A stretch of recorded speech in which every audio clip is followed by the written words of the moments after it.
Our next speaker, Ananta Giri, is a student of life and contemporary dynamics of self and social development. And I imagine he can extend what you're saying from this point. Thank you. Ananta, the floor is yours. Okay, dear friends, dear Jan, Anupam, and other friends, I join this discussion with this theme, walking and meditating with the Himalayas for evolutionary flourishing and a new social and ecological Bodhi Chitta and Himalaya Chitta, which means Himalaya mind and Buddha mind, ethics, aesthetics, and responsibility, and the challenges of planetary realizations.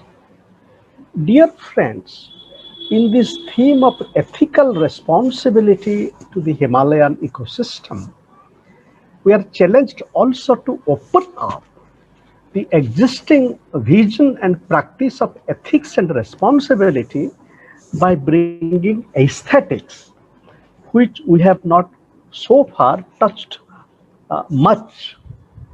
Responsibility includes both ethics and aesthetics, going beyond the divide between ethics and aesthetics, and calling for cultivation of aesthetic ethics. As Michael Foucault says, when we look at a work of art which is beautiful, we are also invited to make our own life a work of art. Similarly, when we look at the beautiful Himalayas as beautiful, we are also invited to make our life beautiful as the Himalayas. As I move along in terms of thinking about ethics, along with ethics and aesthetics, practicing a modality of aesthetic ethics, which is its implication for rethinking politics and policy making. As Professor De Vries was saying, I remember my friend Frank Anker Smith from the Netherlands, who almost 25 years ago wrote this book, Aesthetic Politics, where he's saying that an aesthetic politics is a way of aesthetics and politics, where we go beyond the architectural view of the world and a much more modest view.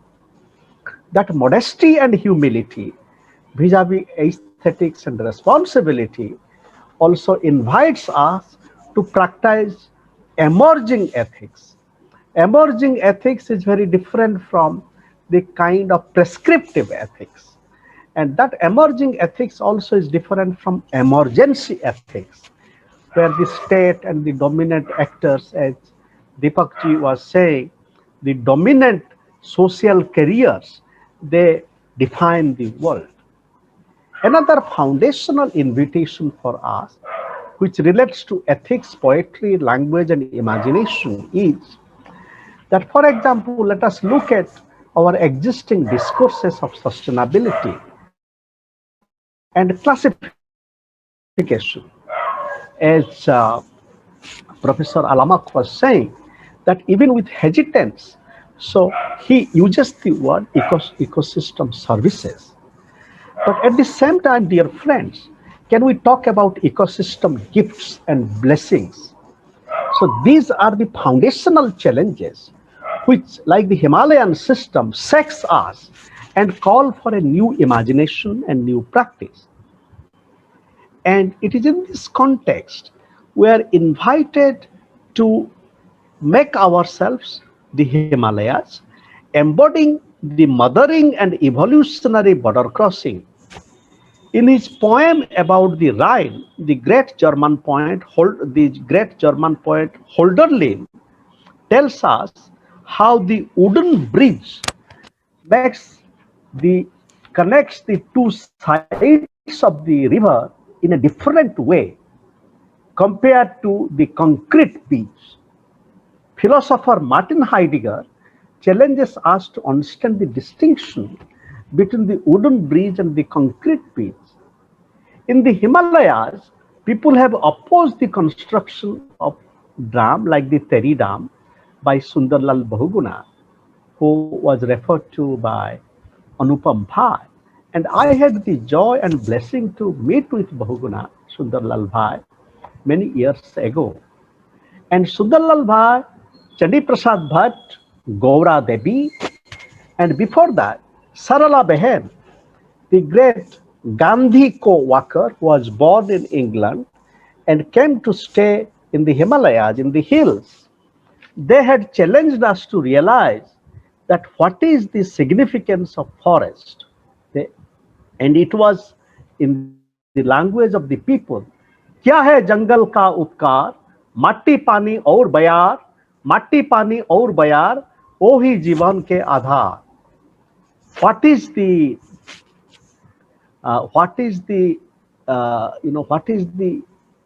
significance of forest? It is soil, water, and air. And soil, water, and air are the foundations of life. The challenge before us, dear friends, is not only to preserve these in our ecosystem, like the Himalayan ecosystem, but how do we become air, water, and air? We become elements in an elemental and evolutionary sense and become a spring of air, water, and air like the Himalayas. Ethics as past philosophy. As philosopher Emmanuel Levinas says, it invites us to look at the face which is not only in front of me but above me. Similarly, the Himalayan is not just in front of me or us, but above us.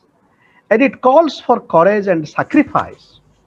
As Swami Sanand or G.D. Agrawal, he fasted unto death to protest against the construction of dams in the Himalayas, and it was a recent thing in the next 2 to 3 years. I have already referred to Sarala Devi's, Sarala Behen's pioneering work in preserving the Himalayan ecosystem, and her work much before the ecological shift, revive our dying planet. And she also wrote about Sangrakshan or Vinas, conservation or destruction. And that effort of bringing biodiversity, cultural diversity, education like the Guardian education of Naitalim, and which has been also put into practice by Lakshmi Ashram Kaushani, which was a laboratory of alternative thinking. It is in this context we are invited and challenged to engage with ethics beyond anthropocentrism. If Greta Thunberg is talking about being with our contemporary moment with a different way of thinking, what she calls as cathedral thinking, going outside the box, being with the Himalayas, can we be Himalayan in our thinking? And what are the elements of the Himalayan thinking? And that I wish to explore, beginning with this poem, A Himalayan Gratitude.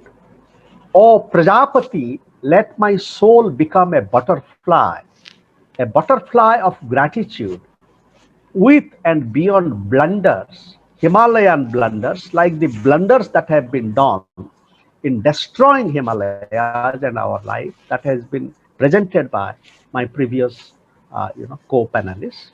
A Himalayan gratitude.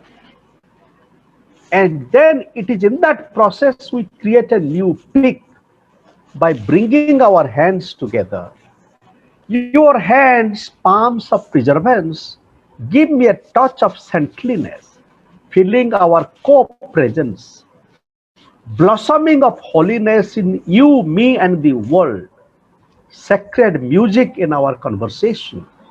Your touch makes my body pure, gushing the Ganges in my being, flowing with you and the world.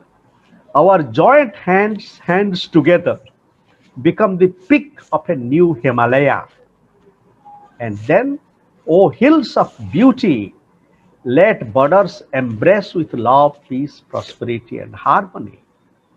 And to give birth to that sense of wisdom, how the Himalayan region become a zone of border crossing, as this poem suggests, beyond the graveyard of cultures towards a new wisdom of soul, soil, and cosmos.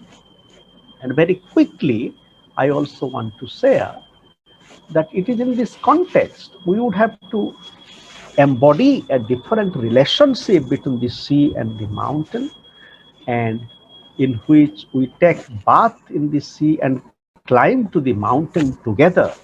And that climbing has a different sense of spiritual and symbolic meaning.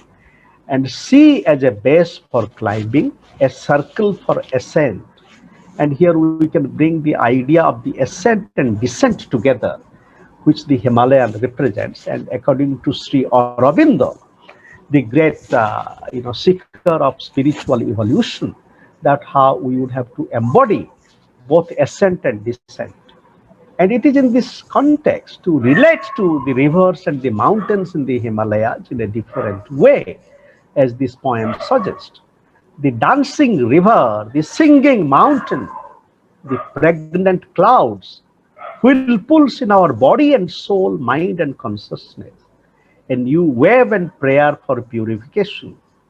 Beyond the Puritan logic of domination, dipping in water, a new river of sacralization, awakening of mind, integration of consciousness.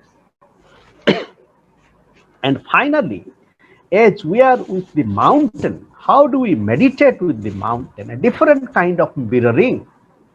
Meditation makes us calm as a mountain, but with our movement, the mountain also moves. Our meditative movement becomes a passage for a new mirroring. When we just do not mirror each other, self and mountain, but nature and divine. And finally, I want to conclude. Before that, I would elaborate very briefly that the whole idea of cultivating a different ecology of mind on the World Environment Day, in terms of our ethics to ecology, also need to be accompanied by this realization that ecology environment is not just outer environment, it is the inner environment as well. And mind, as part of both nature and consciousness, plays a very important role. As another great son of the Himalayas, the Buddha, challenged us to cultivate the Buddha mind. It is in that spirit we would have to develop a new social and ecological Buddha mind, a Himalayan Buddha mind. And here we can draw inspiration from scholars like Gregory Bateson, who talks about steps towards an ecology of mind by bringing the Dalai Lama and Bateson together. And my final offering is, would the land remember you? Yes, we would be gone before the Himalayas go. But the question for us go, would the Himalayas remember us? Would the land remember you? Would the land sing to you? You sing with the land. The land sings with you and much more, touches the inner and cosmic chord. Walking and meditating with the land, healing the degraded and polluted land, the land becomes alive.